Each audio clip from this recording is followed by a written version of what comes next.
Hello and welcome to another edition of Rick and Bubba University, the podcast. You know, Bubba, when you think about a week and you think to yourself 20 hours of Rick and Bubba, for me, is just not enough. I got to have more. Rick and Bubba University, the podcast, is for you.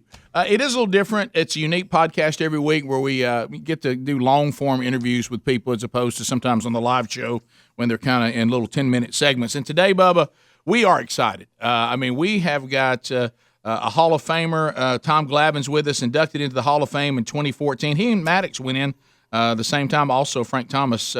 He a 305-game winner, 2 Cy Young Awards, 1995 World Series champion, and MVP. He's in the Atlanta Braves Hall of Fame, a 22-year career with the Braves and the Mets. He also does some broadcasting with the Braves, and the list just goes on and on. On and on. On and on. Welcome to Rick and Bubba University, Tom Glavine. Tom, welcome, sir. My pleasure. Happy to be here. Thank you guys for having me. You know, Tom, we're excited about having you on. There were many, many years that our family ate our dinner on TV trays so we could watch the Braves game. I mean, you guys were like family, it seemed like, for a decade. I mean, it was just part of our every afternoon activity. I mean, we didn't even know Wheel of Fortune was on. That's smart of you. It's way better programming. But no, you know what? It's funny. I think there are times where, I forget the broad reach that we had, so to speak. Particularly my first couple of years in the big leagues when we were on TBS. People all over the country watched us, and there were times where you'd kind of forget that, and we would go on road trips and go into cities, and the following that we had on the road in some places or even in the hotels, it was just unbelievable. But it had everything to do with we were on TBS, so we were to some extent. If the Cowboys were America's team, we were America's team. 1A. We had a lot of people watching us. So. And I think especially in the Atlanta area, you sense it a little bit when you meet people because people really do feel like they know you. And it has everything to do with how much they've watched you on TV, how much they watched your team play, things that they've heard about you on broadcast. So there is that sense of family, that sense of knowing you. And I got to tell you, we or at least I have found that I'm really big with the grandmother crowd. I don't know why, but I can't tell you. I can't tell you how many grandmothers I run into that was their thing, watching Braves every night, and they still do, and I just love hearing that. Well, it was great, and we have to give Ted Turner credit, whether you care for his politics or not. What a great idea to put a local TV station on a nationwide satellite feed, convince cable operators to run it, and then get a baseball team and put on there. What a great call. No, look, he was a visionary. I mean, I think we hear the term thrown around sometimes that people were a little bit before their time, or their ideas were a little bit before the times. I think that idea was certainly one of those ones that was a little bit before the times. I mean, he had a vision, and like you say, who would have thought you take a local TV station, put it out there on a cable platform, and everybody across the country could watch it. And it seemed like kind of a crazy idea, but at the end of the day, it wasn't crazy at all. It was pretty genius. Tom, let me ask this, because a lot of people may not remember this, but you went to the Braves in the second round. I believe it was second round of the draft, but you had options. You almost played another professional sport. I did, yeah. I tell you, as an 18-year-old, it was probably two of the greatest weeks of my life. To be drafted in the NHL, and then a week later be drafted in the Major League Baseball draft. I mean, it was pretty easy to dig myself for those 10 days at 18 years old. I can tell you that. So it was cool. I mean, it was a little bit of a stressful process because at the time I was going to college, and I was going to college really to play hockey more than I was going to play baseball, but I was going to try and play the two sports. And then once the drafts rolled around, hockey's a little bit different. When you get drafted in hockey, they own your rights for 5 years. So the typical roadmap is you get drafted, you go to college, and then after your junior year of college, they kind of see where you're at and either try to sign you after your junior year or wait till graduations. But in baseball, the way the baseball draft works, you get drafted in June, and if you don't sign by the start of the next school year, you're done. They've lost you. So there's a much bigger incentive to sign high draft picks in baseball. So that kind of became the process. Obviously, the Braves drafted me. They came after me really hard to get me to sign. And it really boiled down to, was I willing to take a chance on baseball and give up a college scholarship? And I think at the end of the day, I went through the process of pros and cons between hockey and baseball. And at the end of the day, I settled on the fact that in baseball, I was a left-handed pitcher, and I had a huge advantage in baseball because of that, that I didn't possess in hockey. So I thought it was in my best interest to try and utilize that. And thank God it worked out. And it was the Kings, right, that drafted you, the L.A. Kings? Yeah, the L.A. Kings, yeah.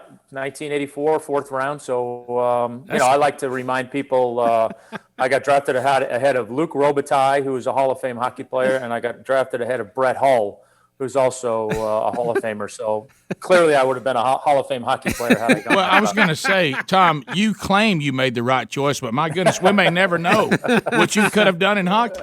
Well, it's fair to say my career lasted a lot longer in baseball than it would in hockey, and I definitely have more teeth left in my mouth than I would have had I gone to hockey. So. That's funny. I'm telling you, that is a brutal sport. Tom, when we were growing up, we grew up close to Atlanta, just over the line in Alabama, and we used to go watch Braves games back when Hank Aaron played. And, it was always good to see him play, but there wasn't a lot of victories back in those days.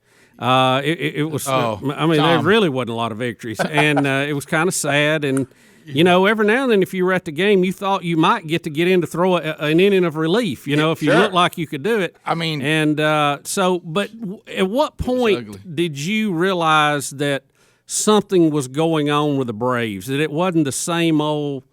Oh, shucks, we got close, but y'all had something that was special. Was it when you realized it was April and you weren't out of it yet? that was a big part of it, right? My first two. So I got called up in August of '87. So my first 2 full years, '88 and '89, and even '90, really. We were generally mathematically eliminated by Memorial Day. So there wasn't a whole lot of suspense as it was related to the season. And listen, I can relate. When I got to Atlanta, the only reason people really came to games was to watch Dale Murphy. And that was really about the only reason they had to come to a game. Because you're right. We weren't very good. So I think it started to turn the second half of 1990.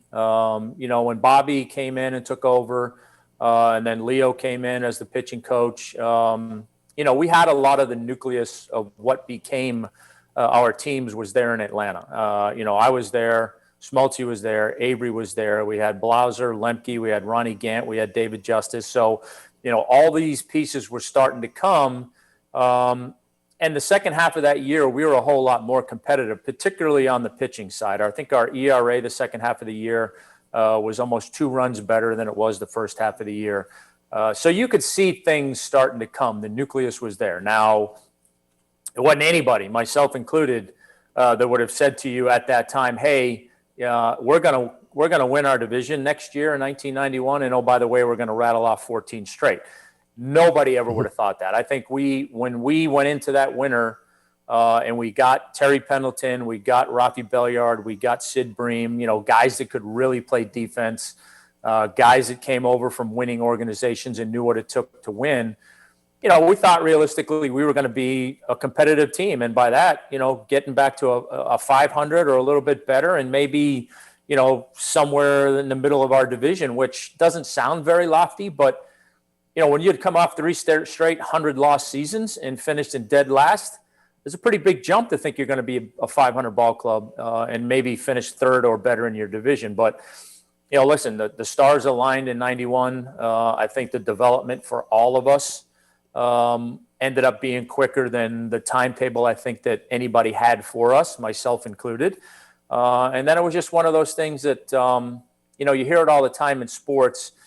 if the more you have matchups in singular games where you have a clear favorite and an underdog, and the longer that underdog stays in the game, then the more that underdog thinks it can win.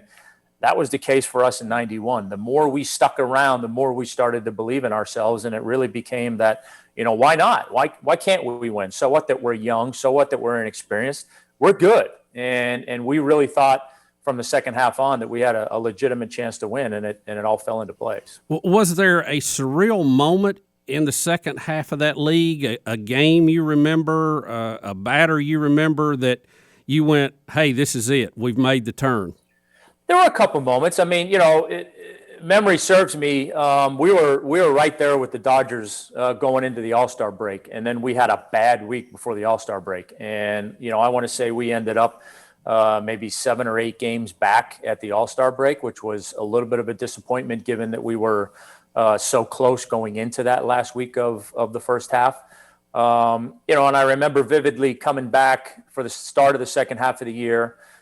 We had our, team meeting before we're getting ready to start the second half. And I remember vividly Bobby saying to us, listen, we're one good week away from getting ourselves right back into this thing. And I'll be damned, we went out and won 7 in a row. And I think the Dodgers lost 6 or 7 in a row. And we were right there a game back a week after the All-Star break. So that's when it really started to set in that we had a chance. But I think there was a series that year where later that year where maybe, we'd beaten the Dodgers 2 out of 3 or something like that. And just that believability factor that, again, because all the noise was that we were too young, the Dodgers were so experienced and had talent and this and that, and we just refused to believe it. And the more we beat them head to head, the more it fed into our belief that we were going to win.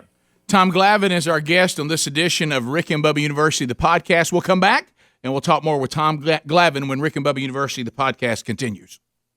All right, so let's talk a little bit about you're maybe listening to this podcast right now on a pair of earbuds, but my question is, are they Raycon earbuds? Because if they're not, you probably pay too much for them.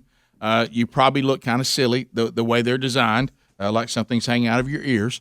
Well, let's point you to the Raycon earbuds, and these have been a huge hit with all of you out there that support the Rick and Bubba shows.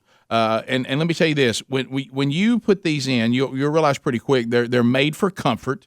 You'll also notice that the price is about half what the other earbud companies are trying to charge you. In the Raycon earbuds, they have 6 hours of playtime. You can unplug for a while.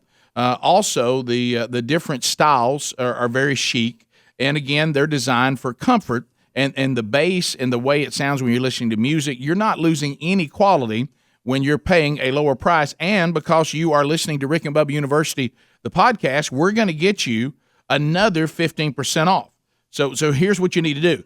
Go to buyraycon, that's RAYCON, buyraycon.com/RickBubbaPod. buyraycon.com/RickBubbaPod, and we'll get you an additional 15% off. We love these. The audience loves these, and you're going to thank us for this. So go now. buyraycon.com/RickBubbaPod.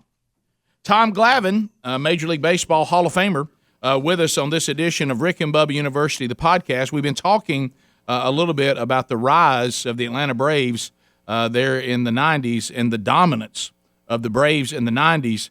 So Tom, talking about that, and I know this has been discussed quite often, to have 14 divisional championships, and I remember watching the behind the scenes documentaries on the '85 Bears, where in football they said, man, our team was so good, for us to have one Super Bowl is just, how in the world did that happen? Now I will tell you what, I will take what you guys got to enjoy for a long period of time like that, and come away with a World Series championship, as opposed to having a World Series championship and never being good.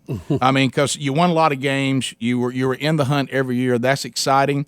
Do you and your teammates, do y'all look back and go, man, we should have walked away with more World Series championships?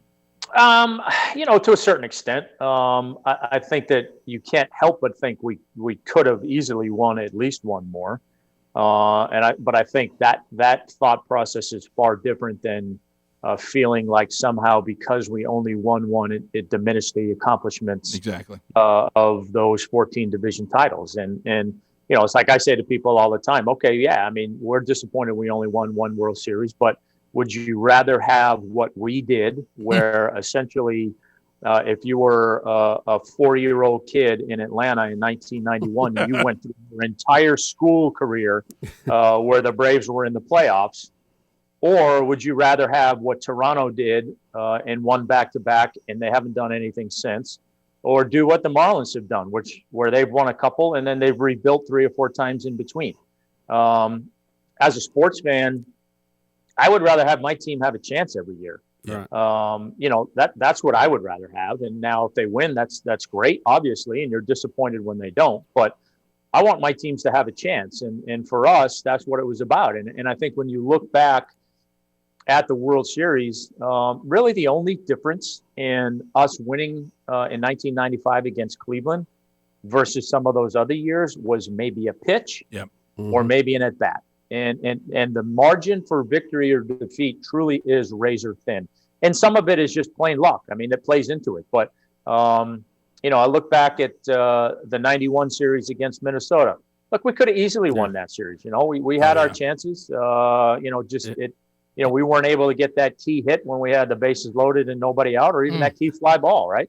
Or if you don't have Ron Gant picked up off first base and tagged exactly. out. I mean, that was one of the craziest plays in all of baseball. Yeah, it really was. I mean, if we had video replay, we probably win that series, right? That's true. That's true.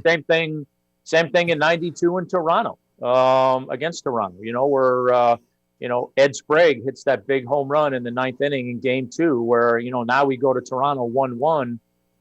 Instead of being up 2-0. Far different series if that happens. I remember I lost I think it was Game 4, Game 3 or Game 4, where Pat Borders hit a home run off the foul pole. That ball goes foul. I mean, so there's all kinds of things like that. Sure. But then you look at when we won,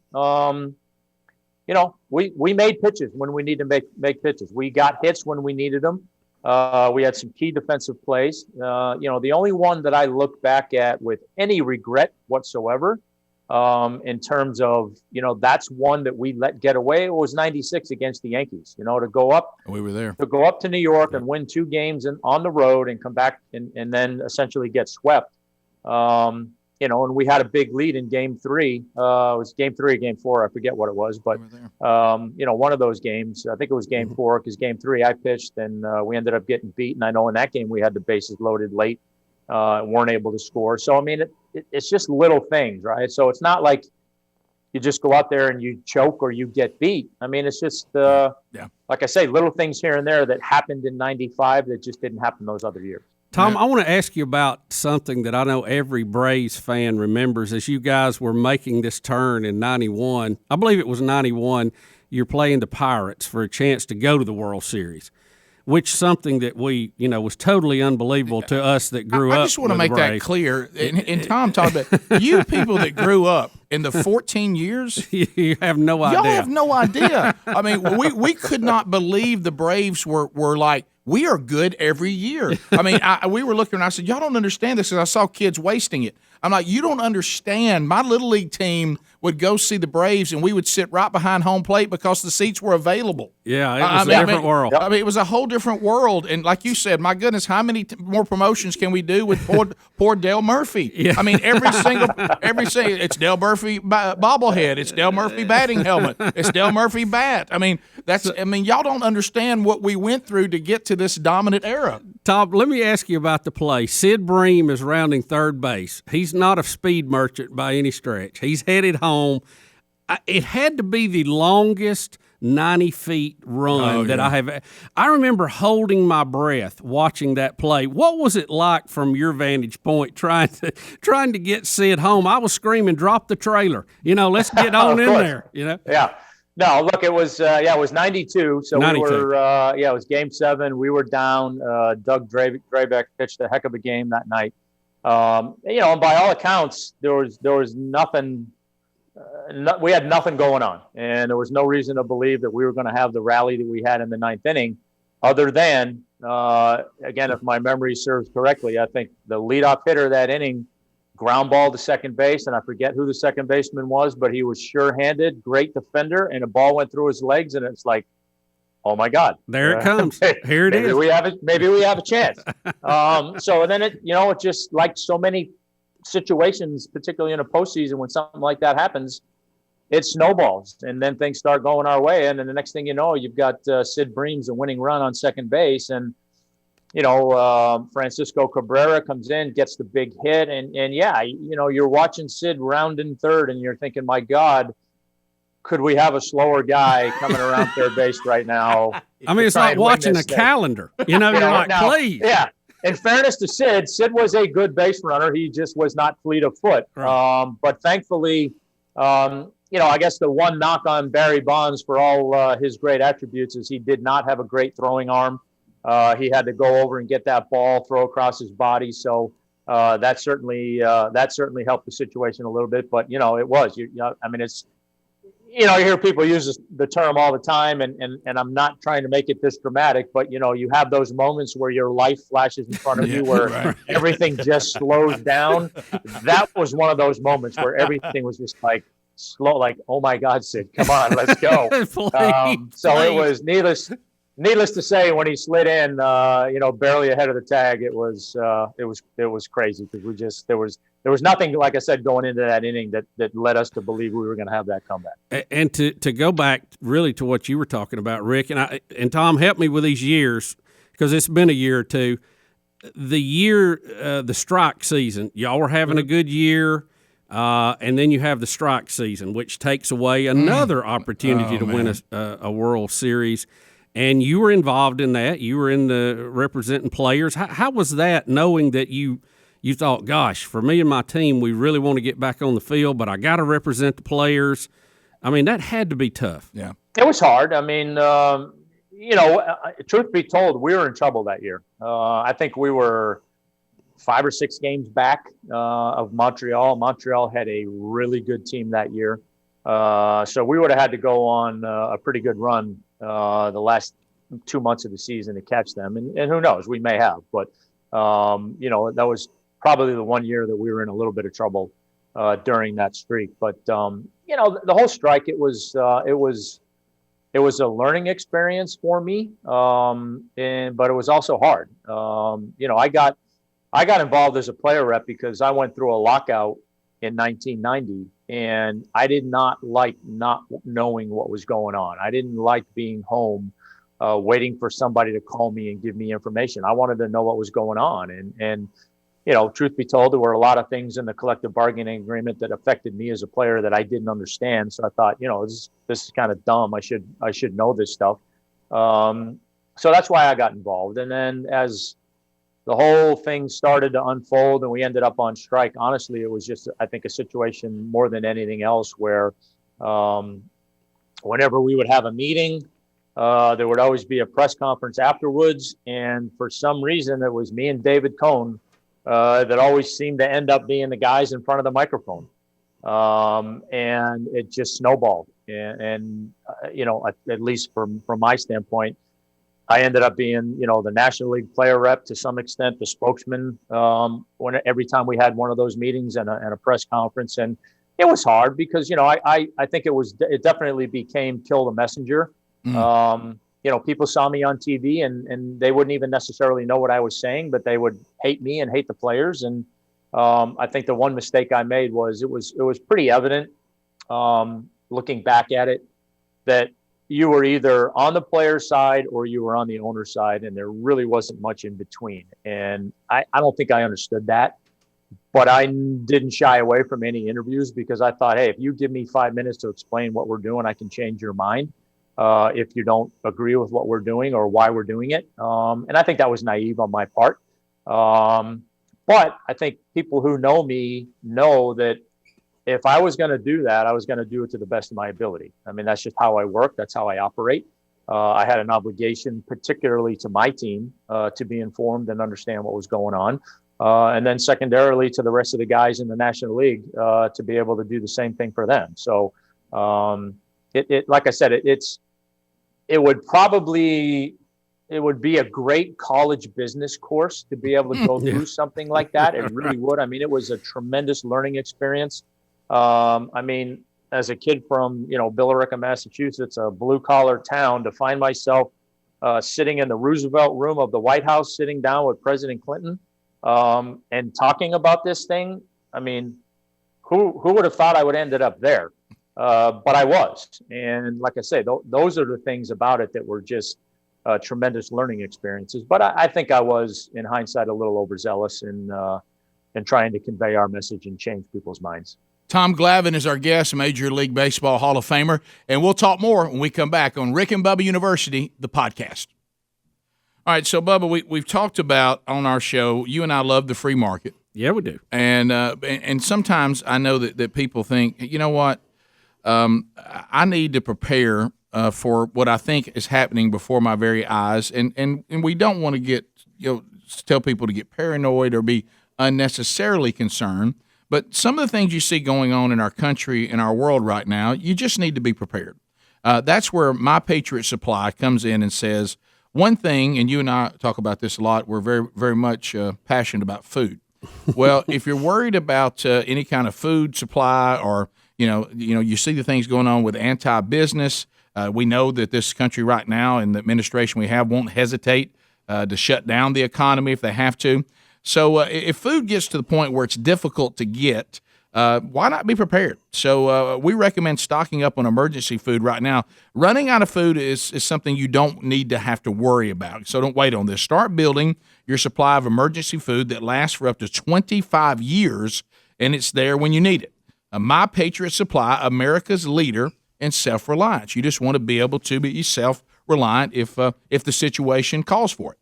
They are the only source that we would suggest that you use for emergency food planning. So right now we're going to go further than that. We're going to save you $50 off a 4-week supply of their delicious meals that give you 2,000 plus calories a day, and that's what you need if you're going to be out there in a bad situation. Saving $50, that's kind of hard to pass up. So go ahead and do it, but supplies are limited, and all you have to do is go to this URL: preparewithrickandbubba.com. Stock up now. Preparewithrickandbubba.com. That's preparewithrickandbubba.com. Rick and Bubba University, the podcast, talking to Hall of Famer Tom Glavine. And Tom is actually going to be coming to our home state. For those of you that hear us around the country, he'll be speaking with the Alabama Baseball Coaches Association. It's their 12th annual First Pitch Dinner and Silent Auction. It'll be Monday, May the 3rd. And if you would like to be part of that, you can. And, of course, you can go to rickandbubba.com. There's a link there that can tell you how to be part of this banquet coming up, benefiting all the different Miracle Leagues that are around our state. And if you've never been part of a Miracle League game or ever been to see this, I would suggest you do so. It is a wonderful experience, but they do need help in supporting all the costs that go with that. So make plans to go hear Tom Glavine while seats are still available, and you'll be helping out a great cause. Tom, when you think about the dominance of the era that you were in with the Atlanta Braves, and of course you did also play with the Mets, but how does it feel? And maybe you've never really thought about this, but when you think about, all right, when Bubba and I were growing up as little kids, there were these teams in sports where you felt like for a moment you were part of what everybody considered to be the best group of that time. You look at the Steel Curtain for the Pittsburgh Steelers. You look at some of the famous Yankee lineups of all the history they have. When Bubba and I were growing up, that kind of pseudo all-star team the Oakland A's had in the 70s, when and you have been fortunate enough to be considered to be part of what baseball calls one of the greatest pitching rotations of all time. What did you realize it in the moment? Is one of those things you look back on? I mean, you knew you guys were pretty good. You'd have to. But did you understand that this was historic, this pitching rotation? I think it's hard to fully grasp it when you're in it. I think you have an appreciation for it. Look, I was enough of a baseball fan. I wouldn't say I'm a baseball historian, but I'm a baseball fan. I'm familiar with the great players that have played the game. So when you're a part of a conversation to where your group, in this instance, our pitching rotation, and whether it was some of the years where our top four were compared with the four greatest of all time, or just me, Greg, and John with some of the best trios of all time. Anytime you're having a conversation or somebody's having a conversation with you, comparing you to the best that's ever played, yeah, you take notice. It's flattering, but I don't think you fully grasp it when you're going through it. It makes you think about it, but you don't grasp it fully until you're done playing. I think once you're done playing and you see the body of work, you appreciate, I guess you appreciate it a little bit more. You understand it a little bit more. I don't know where we rank. I think we're certainly in the conversation. I will say that I don't think you'll ever see what Greg, John, and I were able to do for the number of years that we were able to do it. I don't think you'll see that again, just because of the economics of the game. Yeah. I don't know that the Braves in today's game would have been able to keep the three of us together for as long as we played. I mean, we played together for 10 years. That's a long time. Yeah, it is. And in today's game, with the monies that's players are making, it'd be awful difficult to keep three guys of that level together for that long. So, I think we know what we did on the field was special, but honestly, I think for us, it was just so much fun doing it. You talk about being blessed. We were blessed that we were able to play together for so long. We were able to play together on so many good teams, but we genuinely liked each other. I mean, we had a blast off of the baseball field. We had as many great memories and as many laps on a golf course somewhere on the road as we did at the ballpark. And I think that's rare, for three guys who were doing what they were doing. None of us had an ego towards each other or anything else. I mean, we knew what we needed to do. We knew that the expectations of our team being a championship team every year, we had to uphold our end of the bargain, and we knew what that responsibility was. So, none of us wanted to be the weak link in the chain on any given year. John, unfortunately, from time to time had some injuries and, elbow surgeries and things like that would take him out of the rotation. But for the most part, when healthy, we went out and lived up to the expectations, which is not easy to do year after year. But I think a lot of it had to do with the drive that we created for one another in a friendly way, because you didn't want to be that wink link. You better work hard. You better be prepared in between starts. You better be prepared when you go out there and pitch. And, I've always said it, and I won't speak for those guys, but I know it made my job easier being around those guys, because there's a lot of pressure that comes with being that number one starter in a rotation. And when you got two or three other guys in the rotation that could easily fit that bill, it makes your job a little bit easier in the sense that you can relax a little bit, because you don't feel like the weight of the world is on your shoulders. Like, hey, when I go out here and pitch, we better win, because God knows when we're going to win again. Yeah. But for us, it was, hey, if I have a bad game tonight, all right, well, I got Greg coming the next night, or I got John coming the next night.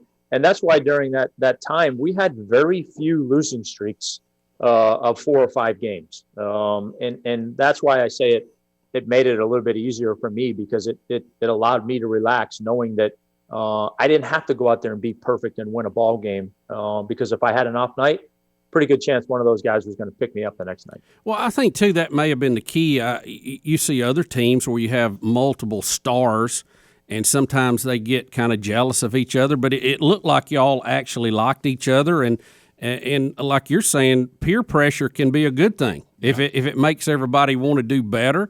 And tell me this, Tom, because y'all all had your own style, and you went out there, and even though it's a team sport, you're on the mound by yourself.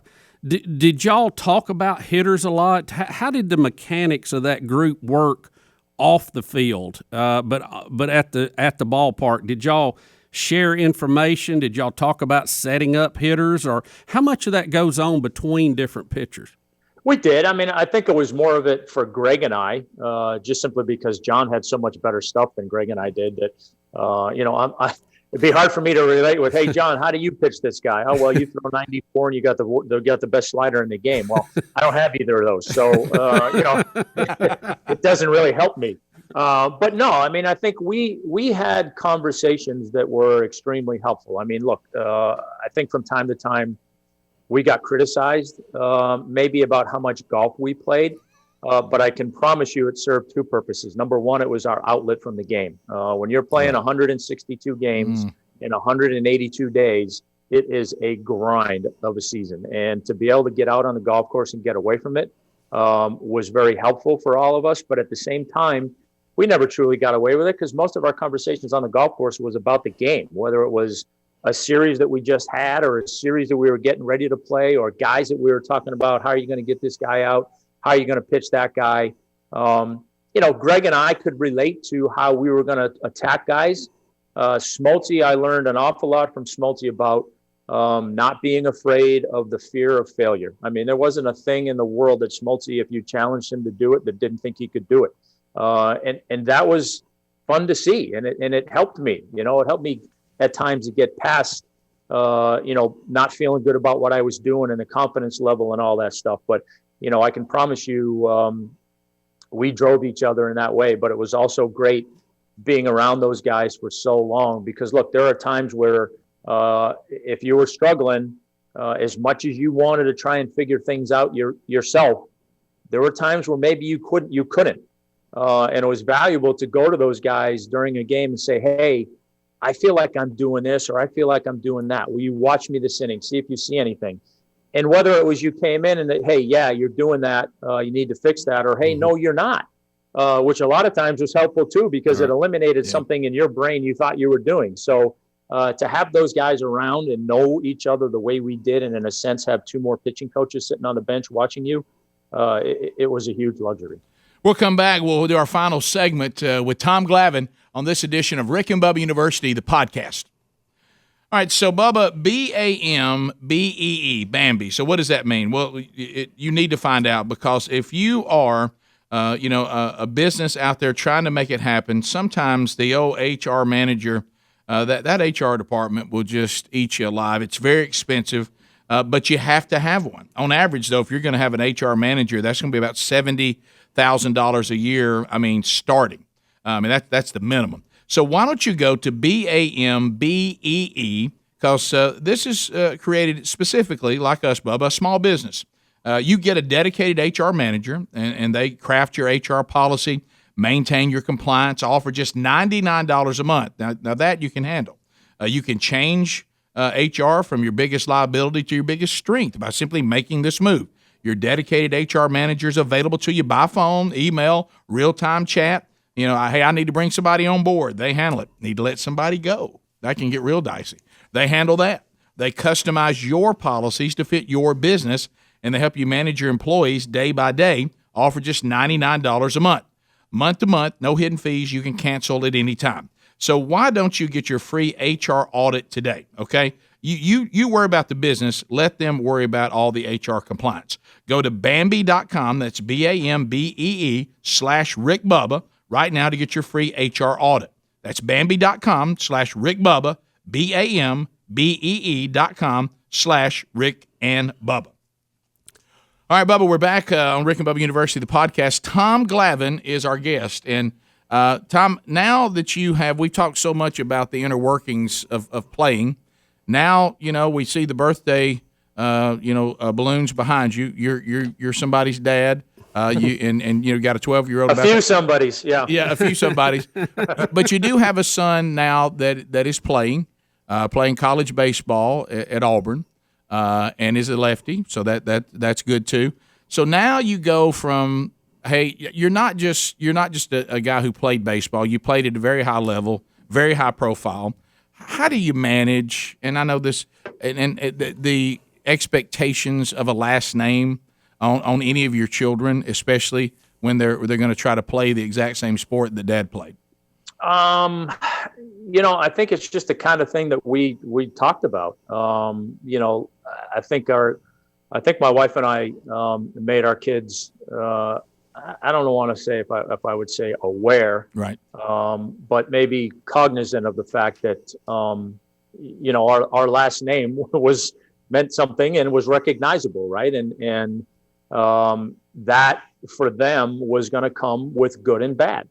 And, there certainly were going to be opportunities because of the last name, but there were also going to be naysayers and haters and the whole 9 yards. Yeah. And I think my kids, particularly my middle two boys, who played a lot of hockey, a lot of baseball, lacrosse, they were both pretty good at it.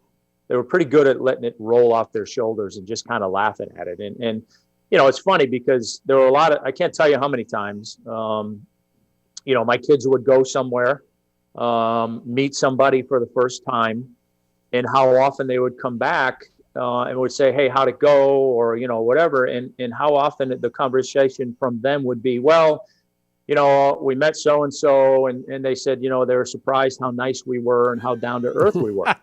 And you get that a lot because, the perception is, oh, this kid his dad's an athlete. They got money. He's going to be whatever the perception is. And I think we were just trying to be very cognizant of that. And just like anybody, try to teach your kids manners, right? You're respectful. Yeah. You treat people the way you want to be treated, the way you expect to be treated at home. And it's worked for them. But, I can tell you, look, especially for my son, Peyton at Auburn. I mean, look, it's hard. He gets grief from time to time. He's told me some funny stories of, being on the road at some of these college places that can get pretty hostile they're getting on him. And then, all of a sudden somebody might recognize his name and then the conversation changes. Hey, I'm a big fan of your dad's, whatever. So it goes both ways. But I think that, like I said, it's you just try to make them understand that, hey, your dad did something that a lot of people know him for, and therefore they know the name. And you just got to be ready for more than anything, the negative side, because there are people that, for whatever reason, don't like me or whatever, and they'll take it out on them. But they've handled it pretty well.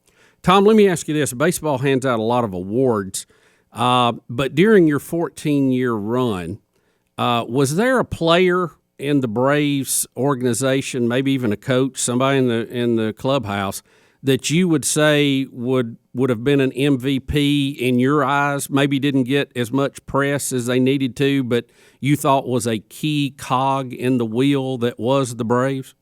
There's probably a lot of guys, you look back at all, you look back at all those teams. And I'll say this, one of the great things about Bobby was really, really good at making everybody understand that everybody on that roster had a role and everybody had to fulfill their role in order for us to do what we wanted to do. And he had a knack for making the 25th guy on the roster feel just as important as the best guy on the roster. It's not to say that, a guy like Chipper Jones or myself doesn't get afforded some luxuries that maybe some of those guys don't, but it does mean that, hey, you've got a job to do, and when I ask you to do your job, I'm going to expect you to do it. And Bobby was really good at making guys understand that and realize that. So when you look back at, a lot of our teams, obviously you have certain guys that got publicity, right, because of things that they were doing, and deservedly so. But, you take the Mark Lemke, the Jeff Blausers of the world. You take a guy like Javi Lopez or Eddie Perez, guys that were catching us every day. Guys like that, they didn't get the day-to-day recognition, but they went out there day-to-day and did their job. And, that was important. You obviously, like I said, you had your superstars, but it was, I hate to say the bit players, but maybe the less popular players, so to speak. Those are the guys that really held things together. You knew what you were going to get out of your superstars most of the time, but it was those other guys, that next layer, that if they were able to go out there and do what you expected out of them, or in many cases maybe even a little bit more, those are when you had special years. And year in and year out, we were able to have guys do that, and it was a big reason why we were able to be successful for so long. Well, Tom, thanks for taking time to be with us. With probably an unfair question, we got maybe 40 seconds. On the top of your head, who do you think was the top to bottom the most talented team you were on in those years with the Braves? It's hard to argue with the World Series team, yeah. 95. I would say 93 was a close second, but 95 team. Tom, thanks for being with us. I want you to know again, if you want to, in the state of Alabama on May the 3rd, if you'd like to see Tom Glavine there in person, go to alabca.org. That's Alabama Baseball Coaches Association. It benefits the Miracle League. That's alabca.org. And Tom Glavine, thank you for being with us today, brother. My pleasure. Thank you, guys. I appreciate it. All right, and tell your son happy birthday. I will. All right, thanks a lot, Tom Glavine. And thanks to all of you for joining us on this edition of Rick and Bubba University, the podcast.